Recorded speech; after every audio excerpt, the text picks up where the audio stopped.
Urban Legends Channel. Death Note was real in Japan?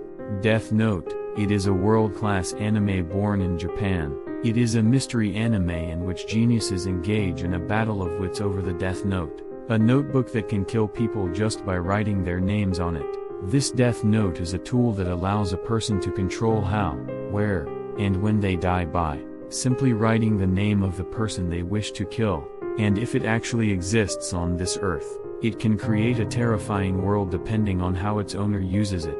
It is scary to imagine that such a world really exists, but did you know that in old Japan, there were people who used the same ability as the Death Note? Today, I would like to explain about the Death Note in that old Japan. Lock up the name. This is the name of the capability. Only a few monks were able to use it, and their number seemed to be small.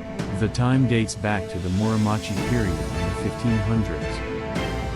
At that time, Japan was governed by a strict class system, and the samurai were the most powerful. Except for the samurai, aristocrats, and merchants, basically, no one could live a wealthy life. Among them, the lives of commoners at the bottom were rife with theft and crime. The lock up the name was used to punish such criminals. The priest writes the name of the person who committed the crime and locks in the name as he reads it. This allows him to bring misfortune to that criminal. Of course, it is also possible to kill a person. There have been cases where people have actually been murdered.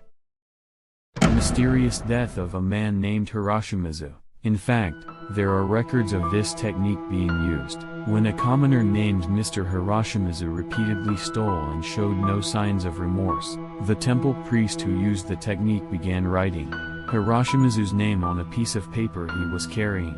Soon after, the thief, Hiroshimazu, began to suffer and died in the house.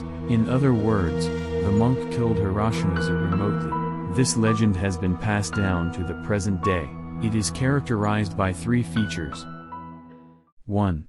Ability to kill someone without touching them. 2. It cannot control how or when someone die. 3. Misfortune comes to the person written about, but not necessarily death. Very similar to Death Note, don't you think? These characteristics make it very likely that this ability was the model for the Death Note. If the Death Note existed, it would certainly be terrifying. But there must be descendants in Japan today who use this technique. They haven't done anything yet, but if you were to commit a crime, I am sure they might target you. I recommend you not to do anything too bad. How was it? If you enjoyed it, please give us a high rating and subscribe to our channel. Thank you for watching. See you next time.